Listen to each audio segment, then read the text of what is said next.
les 32e journées de chirurgie et ses grandes conférences. Les urgences au Sénégal, une urgence. C'est sur la tribune scientifique de M+. Bienvenue à ce nouveau numéro.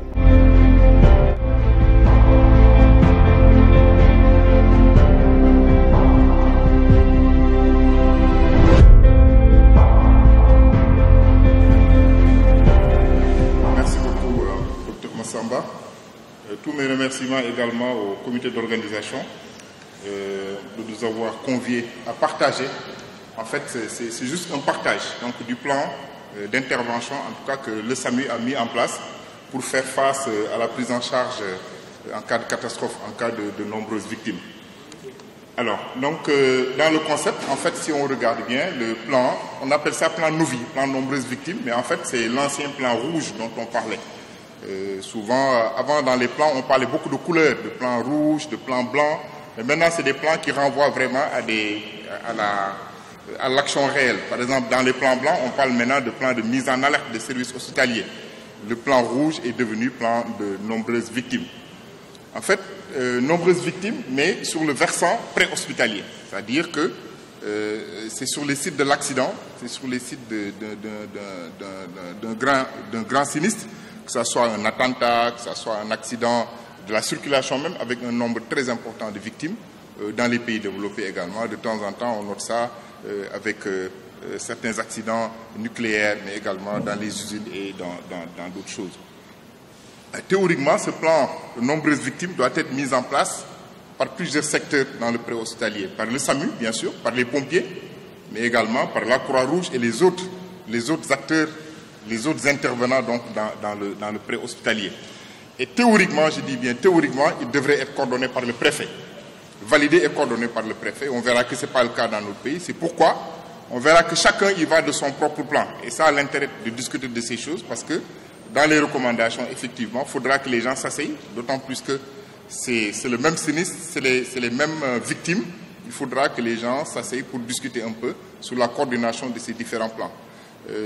Notre expérience, ce qu'on a vu, c'est que le SAMU a son propre plan. Les sapeurs-pompiers ont leur propre plan, qu'on appelle plan alpha. Donc, et effectivement, en cas de sinistre, c'est le même plan qui est développé. En fait, c'est les mêmes victimes. Donc, d'où la nécessité donc, de s'asseoir autour d'une table pour coordonner toutes ces choses. Et c'est le préfet, c'est en tout cas l'administration territoriale qui doit donc, donner le lead dans ces situations-là. Juste pour vous rappeler, dans les missions du SAMU national, qui sont des missions en tout cas qui sont couchées dans une loi sénégalaise qu'on appelle la loi de l'aide médicale urgente. On y reviendra parce que tous ces éléments vont intervenir dans le plan nombreuses victimes. D'abord en ce qui concerne la régulation médicale, en ce qui concerne également la préparation des hôpitaux, en tout cas à recevoir des malades, donc sur la disponibilité des places, mais également sur le fait de pouvoir laisser à l'hôpital le temps de se réorganiser très rapidement, à faire des sorties, à arrêter son programme opératoire et également se préparer à recevoir beaucoup de victimes. Dans ces missions également qui sont couchées dans cette loi-là, il y a les interventions en cas de catastrophe, ce qui nous réunit ici, en tout cas, qui est l'objet de cette présentation. Je vais sauter les épidémies et les grands rassemblements pour parler des plans, les plans de contingence. Dans les missions du SAMU également, il a été couché que le SAMU doit intervenir, doit accompagner en tout cas les structures, beaucoup de structures à mettre en place un certain nombre de plans, mais également donc les autorités administratives. Et la formation, enfin, donc cette formation qui est souvent académique, mais également une formation qui peut être dédiée donc, aux structures de formation périphérique, mais également au personnel de santé. Juste on parlait un peu de la régulation pour montrer un peu donc, ce que nous avons mis en place. C'est important parce que ça nous permettra un peu de comprendre la suite des choses. Ce que nous avons mis en place, c'est en fait ça. C'est un dispositif pour la régulation médicale. Donc c'est une architecture informatique qui nous permet de centraliser des appels, qui nous permettra également de gérer, de pouvoir coordonner avec les hôpitaux. Et il y a un grand projet qui est en train d'être mis en place pour l'informatisation en tout cas du service hospitalier. Et cette informatisation du service hospitalier permettra à la régulation à temps réel donc, de savoir un peu ce qui se passe un peu partout. L'autre élément également, c'est le centre de régulation qui est mis en place. Vous savez bien qu'au Sénégal maintenant, on a quand même un numéro d'urgence Même si de temps en temps, si on pose la question à beaucoup de médecins, ils ne savent pas. Et donc c'est effectivement très important, parce que ce numéro d'urgence-là va venir, parce qu'en cas de catastrophe, c'est ce numéro d'urgence qui est souvent utilisé. Dans cette architecture également, donc pour le système de régulation, qui n'est pas mal d'ailleurs, parce que c'est un Genesis quand même qui est utilisé. Donc c'est une technologie qui est assez avancée et qui permet quand même d'informatiser même les appels. Même les appels sont informatisés et qui permet également d'informatiser les dossiers médicaux et d'informatiser également donc, toutes les informations concernant le patient. Du côté intervention, en tout cas en périphérie, ce qui est mis en place, c'est les SMUR. Il sera beaucoup question de SMUR. Un SMUR n'est rien d'autre qu'un service de réanimation mobile. Et nous essayons, en tout cas, avec toutes les nouvelles recommandations, de nous accorder un peu plus avec l'évolution de la science en ce qui concerne, en tout cas, tout ce qui est l'AREA, tout ce qui est le monitorage, et voire même, donc, très récemment, donc, sur la face échographie que nous embarquons dans les ambulances, sans parler de la biologie délocalisée qui peut permettre de temps en temps de prendre des décisions très rapides. Et tout récemment également, pour ce qui est de la néonatologie, donc des ambulances qui sont totalement, strictement dédiées donc, à la prise en charge et au transport de ces nouveau-nés. Et en dehors de Dakar, donc effectivement, c'est d'autres services qui sont mis en place, donc, dont le SAMU de Saint-Louis. Et prochainement, donc, je vois notre ami Dr Sova qui est là, et prochainement donc, le SAMU au niveau de Kaolack, le SAMU au niveau de Diourbel, et dans le sud, surtout à Kolda, donc un SAMU avec une tendance purement obstétricale et néonatale pour répondre un peu au fléau de la mortalité maternelle et néonatale dans ces zones-là. Dernièrement, donc, qui est mis en place, qui nous aidera beaucoup également dans l'exécution de notre plan Novi, c'est la géolocalisation de toute la logistique roulante. Aujourd'hui, à temps réel, on peut, donc, à partir du bureau du SAMU, savoir exactement où se trouvent toutes nos ambulances et effectivement les suivre et les diriger de temps en temps, donc, quand il y a quelque chose de très grave qui se passe dans le pays. Pourquoi le plan Novi? Donc, c'était juste pour amener le sujet. Donc, le plan Novi, plan nombreuses victimes, on en parlait tout à l'heure, c'est de mettre en place un dispositif de secours préhospitalier. Il est mis en place quand il y a vraiment un événement exceptionnel qui fait qu'il y a beaucoup de victimes qui sont décédées ou bien qui sont en situation de désastre. Et l'intérêt de ce plan Novi également, c'est très important, c'est pour éviter ce qui se passe tous les jours, de déplacer la catastrophe au niveau de l'hôpital. Il y a une catastrophe qui se passe, il y a beaucoup de victimes, beaucoup de décès. On prend les victimes, on les amène de façon simultanée sans avertir l'hôpital à l'hôpital. C'est déplacer le désastre à l'hôpital, c'est déplacer la catastrophe à l'hôpital. Et bien entendu, une bonne partie de ces victimes vont décéder par la suite parce qu'il n'y a pas eu de temps pour l'hôpital de pouvoir s'organiser pour prendre en charge correctement. Et les objectifs, c'est de mener des opérations de secours en collaboration avec les services de secours, parce qu'il y a beaucoup de services de secours, dont les pompiers, dont la Croix-Rouge, mais surtout d'apporter cette touche médicale. On y reviendra, c'est d'apporter l'aide médicale urgente. Et on voyait tout à l'heure dans la loi, effectivement, c'est une loi qui est très claire, en tout cas au niveau du Sénégal. Et c'est de sauver au maximum des vies humaines, on le verra, et de soulager au mieux des souffrances, parce qu'il y aura beaucoup de souffrances, même parfois des souffrances psychiques et psychologiques. Le simple fait d'être impliqué dans ces accidents peut déjà être quelque chose de très déterminant donc, dans l'avenir psychologique et psychique de ces malades. Donc tous ces éléments doivent être pris en compte, en tout cas quand on met en place des secours au niveau préhospitalier. Et pour les moyens, c'est d'utilisation également, l'optimisation de tous les moyens. C'est aujourd'hui de réfléchir s'il y a quelque chose qui se passe, et c'est avant qu'il faut le faire. Souvent, la mise en place de ces plans, c'est juste se dire, c'est apprendre à être surpris. Donc, c'est dire aujourd'hui, il faut que tous les moyens soient recensés, que ce soit les moyens du privé, que ce soit les moyens du public, et de savoir qui peut faire quoi. De ce fait, quand il y a quelque chose qui se passe, au moins on pourra déterminer donc, comment répartir les moyens. Et tous ces éléments, théoriquement, je dis bien théoriquement, devraient être unifiés sous l'autorité du préfet. Mais ce n'est pas le cas. Ce n'est pas le cas du tout. C'est pourquoi chacun a son plan et chacun est en train de faire. Il y a beaucoup de choses qui peuvent être améliorées. Et donc, revenir sur une chose, pourquoi ces plans sont importants? Parce que quand il y a des catastrophes qui se passent, le nombre de secouristes, je ne dis même pas de médecins, le nombre de secouristes est souvent inférieur au nombre de victimes. À plus forte raison, le nombre de médecins capables de pouvoir apporter des soins qui sont des soins de qualité en préhospitalier. Et donc, le but de ces plans, en fait, c'est exactement cela. Donc, c'est une coordination, en tout cas, en préhospitalier pour que ces plans puissent apporter le maximum de choses possibles. Et ce qui devrait se faire, et également c'est une recommandation sur laquelle on va beaucoup insister, ces plans ne devraient pas être des plans isolés. Théoriquement, tous ces plans devraient intégrer le plan ORSEC. Donc nous, on a un grand plan Orsec générique, hein, plus ou moins générique, qu'on va déployer dans les inondations. Mais en fait, quand on va dans les spécificités, ces plans n'intègrent pas vraiment des plans assez spécifiques. Et théoriquement, tous ces plans de préparation devraient être intégrés dans le plan Orsec.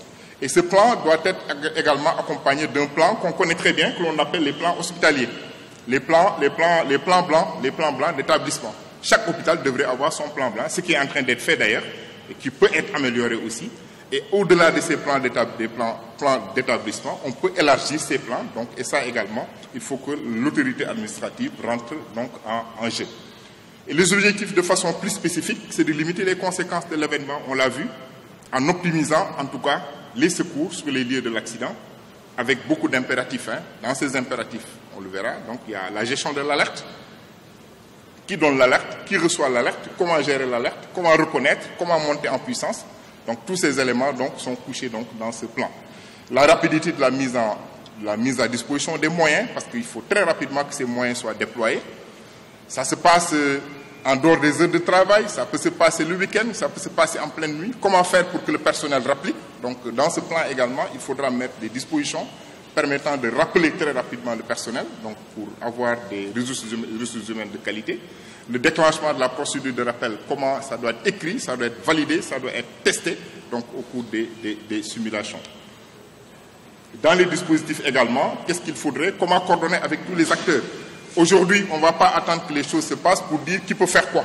C'est maintenant, c'est avant que tous les acteurs, donc publics et privés, donc, doivent s'accorder en tout cas pour donner leurs moyens, pour concorder les moyens, qui a quoi, qui n'a pas quoi, comment faire donc, pour qu'il y ait une synergie, en tout cas, quand il y a quelque chose qui se passe. On a eu à le tester, en tout cas, à certaines occasions, ce qui nous a permis, de temps en temps, de voir que, voilà, nous, on n'a pas telle chose, mais telle autre structure a telle chose, et en cas de catastrophe, on peut mutualiser ces choses-là. Dans le plan Novi du SAMU national également, il y a quelque chose de très important par rapport à la cellule de crise. On y reviendra, j'ai passé très vite sur ces cellules de crise. Cette cellule de crise permet, en fait, vraiment d'optimiser toutes les réponses. Et dans cette optimisation de réponses, la régulation médicale va jouer un rôle très important. Parce que la régulation médicale va permettre même aux autorités d'avoir l'information, en tout cas médicale, à temps réel.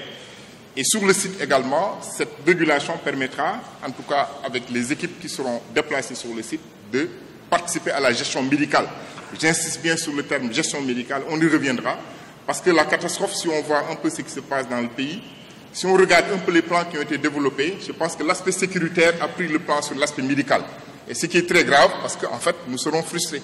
Autant on aura des décès qui sont évitables, mais également, même dans la conjonction, en fait, la jonction entre le pré-hospitalier et l'hospitalier, on verra également qu'il y a beaucoup de choses qui peuvent améliorer, parce que simplement l'aspect sécurité a été mis en place très, très rapidement.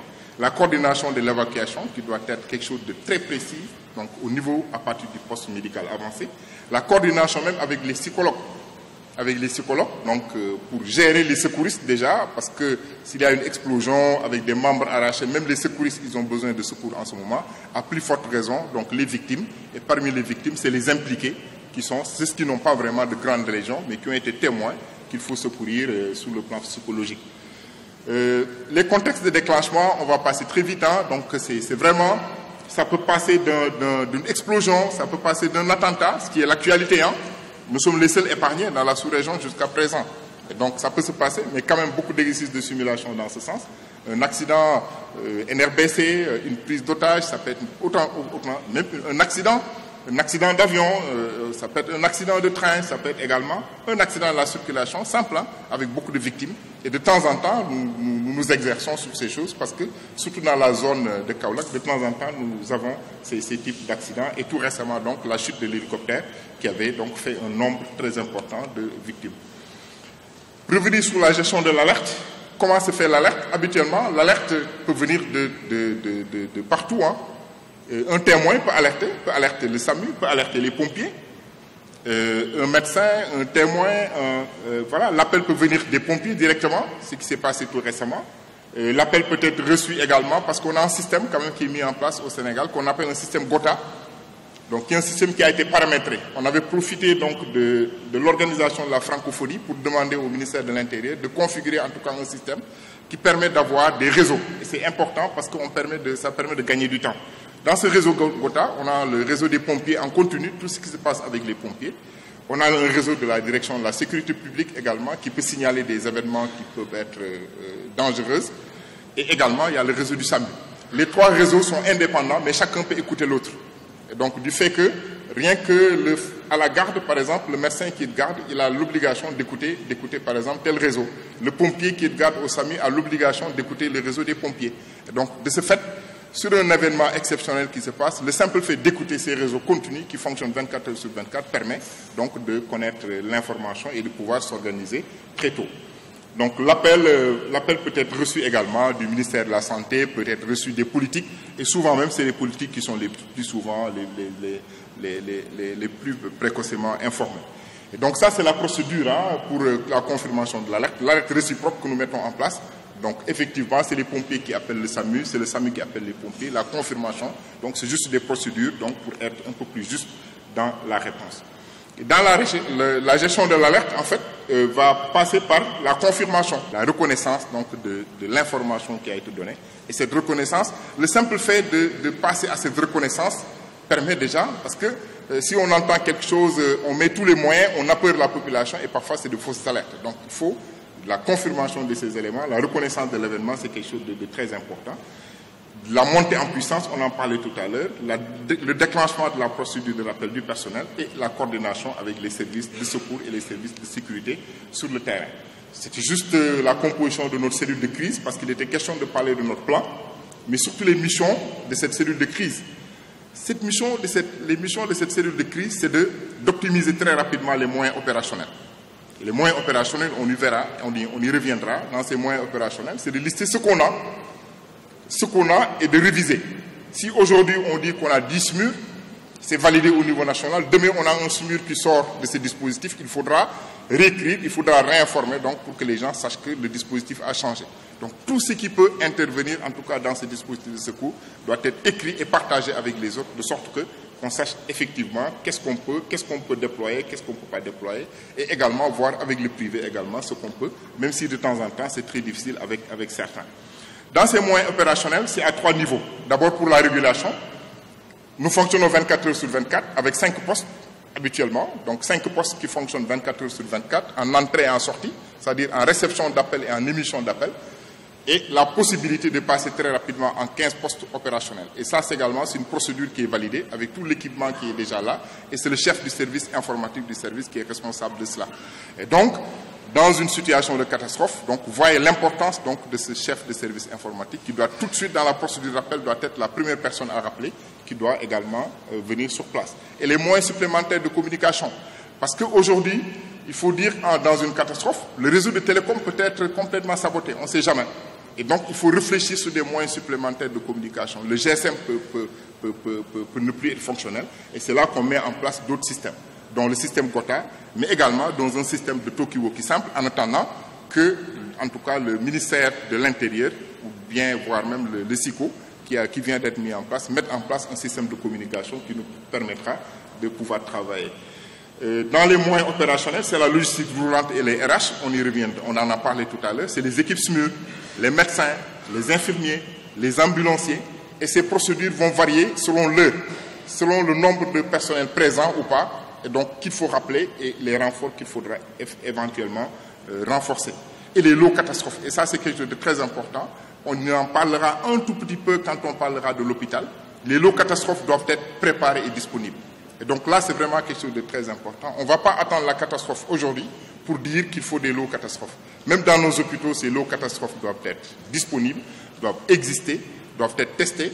Et même dans des exercices, on doit pouvoir déployer ces lots de catastrophes. Nous, ce que nous avons fait, en tout cas pour notre plan, c'est de préparer. On a seulement 6 lots de catastrophes. Ça paraît petit, mais c'est quand même très important. Parce que pour un seul lot, c'est un gros sac qui est préparé pour prendre en charge 20 victimes graves. Et on essaie de lister ce qu'il y a dedans. Donc au moins 2 voies veineuses par personne, par victime grave, donc ce qui est listé. Au moins une sonde d'intubation. On dit, c'est 20 victimes, on va mettre par exemple une sonde de 6,5, de 7,5 et de 7, et qu'on essaie des scopes qui sont mis en place, qu'il faut déployer très rapidement, des respirateurs également qu'on peut déployer, mais également d'autres éléments qu'on peut mettre en place. Et surtout, dans le contexte de l'attentat, les garrots pneumatiques. Et ça, c'est très important, parce que dans ces accidents terroristes. Souvent, c'est des balles, c'est des explosions, et c'est des plaies très méchantes, c'est des arrachements. Il faut mettre en place des garrots pneumatiques pour pouvoir arrêter le saignement très rapidement et mettre en place des dispositifs d'accès, de perfusion très rapide, parce que de temps en temps, on n'a pas accès à la voie veineuse, on n'a pas le temps de mettre une voie centrale. C'est des kits intra-osseux qu'il faut mettre en place. Pour montrer juste ce qu'on a mis très récemment en place, donc les sacs de catastrophe qui sont là, et avec sur le sac qui est en bas, le garrot pneumatique qui est un peu plus à gauche, et le dispositif donc de perfusion intra-osseuse qui est mis en place avec la fraise qui permet d'aller très vite. Pour la gestion des victimes sur le site, arrivé sur le site, donc il y a un certain nombre de procédures. Et quand l'alerte est donnée, le premier médecin qui va arriver doit prendre contact avec ceux qui sont déjà en place. Et ceux qui sont en place, habituellement, c'est la sécurité et les secours. Si c'est la police, c'est la gendarmerie, quand on est en secteur gendarmerie, c'est les sapeurs-pompiers qui sont déjà sur place, qui vont s'occuper donc de la première partie de la catastrophe que l'on appelle donc le ramassage, mais également l'extraction des victimes. On reviendra sur toutes ces choses-là. Et arrivé sur place, le déploiement du matériel, le déploiement des ambulances, le déploiement également des lots de catastrophe qu'on va utiliser. Et l'un élément très important qui est la sécurisation. Habituellement, quand on arrive, c'est important de prendre en contact avec ces forces de sécurité parce qu'aucune intervention ne pourra être faite avant une stérilisation, ce que nous appelons nous, une sécurisation donc du site, pour éviter que des secouristes ou bien que des médecins soient tués lors de ces choses-là. À plus forte raison, s'il s'agit d'un accident, dans l'alerte, on avait donné par exemple un risque NRBC. Parce que malheureusement, ou bien heureusement, donc c'est bien organisé. Aujourd'hui, c'est les pompiers qui ont en tout cas tout ce qu'il faut dans l'intervention en NRBC. Il faudra donc se mettre sous leur guide. Et arriver sur place, c'est discuter avec ceux qui sont sur place. Les pompiers, pour pouvoir organiser, comment organiser, qui va être le directeur des secours médicaux, qui parler avec le commandant des opérations de secours, s'organiser, déployer le poste médical avancé, comment faire pour mutualiser tous ces moyens et dire également le nombre d'appareils qu'on a amenés, le nombre de médecins qui sont disponibles et le nombre d'infirmiers disponibles et le nombre d'ambulances ou autres qu'on peut déployer. De temps en temps, ça ne se passe pas comme on veut, parce qu'en pleine intervention, souvent les autorités vont débarquer pendant qu'on est en train de discuter d'informations importantes et c'est comme ça que ça se passe dans tous les pays et donc qui peuvent de temps en temps donc interrompre ces processus qui sont des processus d'échange, qui sont des processus donc de mise en place de ces stratégies. Mais toujours en est-il qu'il faut garder vraiment la tête froide et discuter avec ceux qu'on doit discuter, qui sont là, qui peuvent vous donner donc des informations pour asseoir une meilleure stratégie d'intervention. Juste revenir sur cette diapo qui résume éventuellement tout ce qui se passe au niveau de la catastrophe. Le chantier, c'est le sinistre, c'est là où s'est passée la chose, on l'appelle chantier, c'est le lieu du sinistre, c'est l'explosion, c'est là où il y a les terroristes, c'est là où il y a les victimes. Et donc il y a un certain nombre de choses qui se passent. Sur la partie en haut, souvent c'est les médecins de ramassage, c'est les médecins, c'est les pompiers, c'est les secouristes. Et le SAMU n'intervient pas dans cette partie. Et souvent, ils sont sous la dépendance d'un officier de ramassage. Et cet officier de ramassage est sous la dépendance d'un commandant d'opération des secours. Mais concernant la zone où on va regrouper les malades, souvent on appelle ça PRV ou PMA, ou bien les deux, parce que le PRV peut ne pas être le PMA, mais de plus en plus maintenant dans les attentats, PRV et PMA, ça veut dire la même chose. PRV, c'est point de regroupement des victimes. Le PMA, c'est le poste médical avancé, parce que c'est des lésions par saignement. Les malades, les victimes saignent énormément, donc il faut aller très vite. On n'a pas le temps d'être là, à ausculter, à prendre tout son temps. Il faut juste arrêter ce qui saigne, exsuffler peut-être un pneumothorax qui est en train d'étouffer quelqu'un, d'intuber très rapidement un malade qui est mal en point et acheminer très rapidement ces malades au niveau de l'hôpital.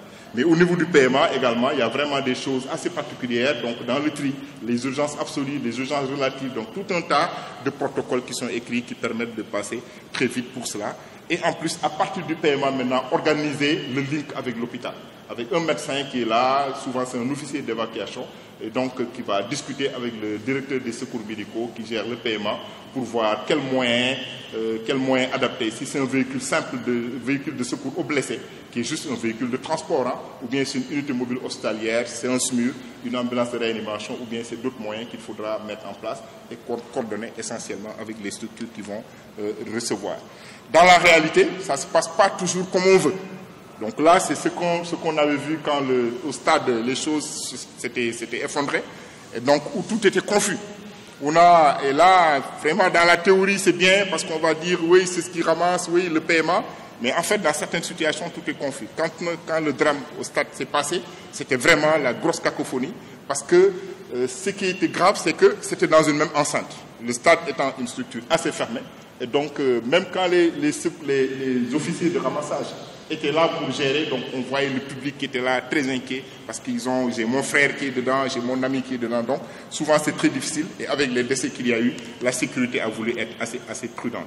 Et donc, pour la gestion des victimes, effectivement, ce sont ces 3 phases dont on a parlé tout à l'heure, le ramassage, et dans le paiement, la catégorisation et la préparation à l'évacuation.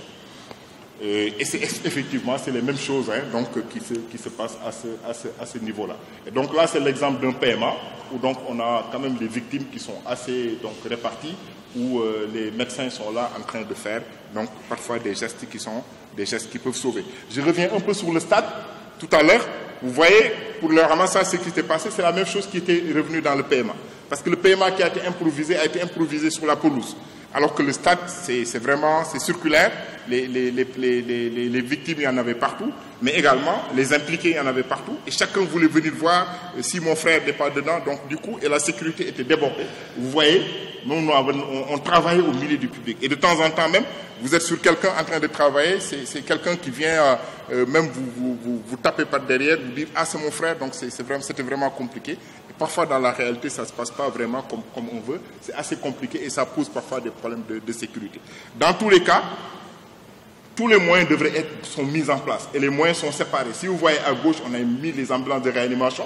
Parfois, ce n'est pas le public et le privé, on réunit tout. Et de l'autre côté, les VSAB, donc c'est les véhicules de secours. Et de temps en temps également, on fait appel aux unités, aux vecteurs donc des districts, aux vecteurs des centres de santé qui peuvent permettre également de participer à l'évacuation de ces malades-là. Dans tous les cas, et ça c'est l'idéal, avant que le malade n'arrive à l'hôpital, franchement, il faut une stabilisation, si c'est possible, mais il faut également préparer l'hôpital à bien recevoir ces malades-là pour un transport qui est relativement sécurisé. À l'hôpital, également, il faut qu'on revienne sur un certain nombre de choses. Au même titre que le plan Novi, l'hôpital va déclencher son plan. Et parfois, pendant que le plan Novi est déclenché, et ça donne à l'hôpital, parce que l'hôpital n'a encore rien reçu, mais l'hôpital est en train de s'organiser. Et donc ça, c'est très important. Les victimes ne sont pas encore arrivées, mais l'hôpital est en train de rappeler ses victimes, est en train d'organiser un peu l'accueil, d'augmenter les capacités d'accueil. Parfois, c'est des brancards qui sont sortis un peu dans les couloirs. Parce qu'on dit, écoutez, on va en recevoir plusieurs, il faut augmenter les capacités d'accueil. Il faut ouvrir des blocs opératoires. Il faut que le personnel qui faisait autre chose vienne participer à l'accueil, vienne participer au tri. Le bloc opératoire qui doit être réorganisé aussi. Le programme opératoire sera interrompu, en tout cas pour ce qui concerne le programme réglé. Pour les urgences, il faut qu'on voit un peu que le personnel revienne. Et une information importante qu'on sait, qu'on partage tous parce qu'on a l'habitude de travailler dans les blocs opératoires, dans l'élaboration de ces plans, il faut se dire que c'est ceux qui ont l'habitude de travailler quelque part, en tout cas tous les jours, qui vont y travailler en cas de catastrophe. Dans la catastrophe, et ça c'est important, parce qu'on est quand même dans des journées de chirurgie, quand même dans ces attentats, dans ces accidents majeurs, habituellement, la prise en charge elle est chirurgicale habituellement. Ces malades, habituellement, ils saignent, c'est des malades qui doivent être opérés. Et dans l'organisation, la préparation de l'hôpital, en tout cas pour l'accueil de l'afflux massif de blessés, il faut que l'hôpital s'organise à ce que son propre personnel, c'est ceux qui ont l'habitude de travailler, c'est eux qui travailleront dans le bloc opératoire. Si on improvise, habituellement, c'est des suraccidents. Et donc, dans les procédures également, il faut quand on inclut toutes ces choses-là et travailler également sur des procédures. J'ai vu tout récemment dans le département un cours sur le damage control qui a été enseigné. Je pense qu'on est sur la bonne voie. Il faut que ces choses également soient dans le véhicule, dans les hôpitaux, que effectivement c'est le principe du damage control qui va faire la loi, en tout cas dans ce sens-là. Nous, pour la préparation des hôpitaux, dans le centre de régulation, c'est ça que nous avons mis en place. Donc, lister tous les hôpitaux, les numéros de téléphone, mais qui ne marchent jamais, parce que personne ne répond à ces numéros. Essayez, vous allez voir. Il y a quelque chose qui se passe, vous joignez l'hôpital de Dantec à partir de 18h, à ce numéro, personne ne décroche là. Et donc, pour contourner cela, et c'est valable pour les autres hôpitaux, pour contourner cela, donc, nous prenons, et ça c'est la liste pour tous les hôpitaux, nous avons fait une liste pour les médecins. Malheureusement, c'est des portables. C'est des portables, ça marche pas. Et donc, on a essayé, autant que faire se peut, de faire une liste globale. Alors que c'est quelque chose qui devait être organisé à partir de l'hôpital. Dans une catastrophe comme ça, on n'a pas à joindre les gens. C'est l'hôpital qu'on doit joindre et c'est l'hôpital qui doit doit quand même mettre la procédure de rappeler son personnel. Nous, il nous arrive nous-mêmes de joindre les gens parce que l'hôpital n'est même pas joignable. Parfois, c'est les praticiens à l'extérieur de l'hôpital qui disent à l'hôpital qu'il y a une catastrophe qui s'est passée. Parce que c'est eux qu'on peut joindre, on ne peut pas joindre les hôpitaux. Et c'est quelque chose, donc, c'est vraiment des choses, c'est basique, mais il faudra qu'on retravaille sur ces choses-là, parce que ça permet donc de gagner du temps. En réalité, donc pour finir, ce qu'on a vu, c'est qu'il y a beaucoup de confusion. Il y a beaucoup de confusion sur le terrain, parce que chacun veut prendre le lead sur les rôles, qui fait quoi, les missions, les plans d'urgence. Pourquoi? Parce que chacun a son plan et le préfet, en tout cas l'autorité administrative, n'a pas pris le lead, en tout cas pour valider un seul plan avec chacun son rôle bien précis et bien défini. Et je pense que c'est l'étape à laquelle on va arriver tout prochainement. La chaîne santé, qui est souvent négligée si on voit ce qui se passe, parce que exceptionnellement, on invite les médecins à la rédaction de ces plans-là, alors que la prise en charge réelle de ces malades, c'est les médecins, c'est à l'hôpital. C'est au bloc opératoire qu'on prend en charge ces malades. Donc la chaîne santé est souvent négligée. Et souvent, c'est la sécurité. Quand on voit, c'est la substitution. Et si on va dans les chaînes, depuis le site jusqu'à l'hôpital, tout est négligé. C'est les forces de sécurité qui prennent le lead dans ces choses-là. Il faudra un meilleur repositionnement de l'administration territoriale qui va coordonner tous les plans, qui va repositionner le rôle donc, de la chaîne santé. Et à l'hôpital, il faut de l'amélioration à tous les niveaux. L'amélioration, c'est les plans blancs qu'on est en train de valider. Il faut que ça soit plus proche de la réalité. Et au-delà de ces plans blancs, il faut que l'hôpital mette en place ses procédures internes. Ces procédures internes, que l'hôpital soit d'abord joignable, que l'hôpital puisse rappeler son personnel, que les blocs opératoires soient l'objet de procédures. Dire, OK, moi, mon personnel, le bloc opératoire, il ferme à 16h, mais chaque fois qu'on finit à 16h, on n'attend pas le lendemain 8h pour le prochain malade pour que le bloc soit opérationnel. Dès qu'on arrête, parce qu'on peut avoir une catastrophe à 18h. Donc, dès qu'on finit, le bloc doit être réarmé, en tout cas, pour pouvoir recevoir des malades. Pour la réanimation, c'est pareil. Pour les services des urgences, c'est pareil. Et pour les services annexes et connexes qui participent à la prise en charge de ces catastrophes, dont la radiologie, dont la biologie, dont la morgue. Donc, c'est des services également qui sont des services importants. Et surtout, former le personnel. La formation du personnel, c'est quelque chose de très important. C'est incontournable pour cela. De l'entraînement, faire des exercices de simulation spécifiques. Dans ces simulations spécifiques, au lieu de dire aujourd'hui, on va déclencher un plan blanc, on va dire, écoutez, on va déclencher la procédure pour le bloc opératoire. Aujourd'hui, au bloc opératoire, on nous dit, vous recevez 30 malades qui doivent passer tous au bloc opératoire. Comment on va agir? Comment on va stocker le matériel? De quoi on aura besoin? Comment rappeler le personnel? Comment arrêter le programme réglé? Donc, toutes ces choses, je pense qu'on peut scinder à faire des procédures de simulation spécifiques qui nous permettraient d'être beaucoup plus efficients. Et surtout, de mettre en place des lots catastrophes. Parce que ces lots catastrophes, ce n'est pas seulement pour le préhospitalier. Même le bloc opératoire doit avoir son lot catastrophe. De perfusion, de fil de suture, donc d'hémostatique, donc d'énormément beaucoup de choses qui peuvent participer à sauver ces patients. Et le rôle de l'université. Le rôle de l'université et le rôle des sociétés savantes. Moi, quand on regarde un peu ce qui se passe ailleurs, en tout cas, c'est les sociétés savantes qui ont ce rôle majeur. L'université dans un premier temps, parce que les formations académiques sont là. Nous, on a un challenge parce qu'on n'a pas un diplôme de médecine de catastrophe au Sénégal. Il faudrait qu'on ait un diplôme de médecine de catastrophe. C'est quelque chose d'important. Mais les sociétés savantes devraient également aider à valider, à participer à la rédaction de ces plans, mais également à participer donc, à ces procédures pour une meilleure prise en charge des catastrophes. Je vous remercie de votre attention. Merci à toutes et à tous. Rendez-vous très prochainement sur la chaîne du Lourd pour un nouveau numéro de votre tribune.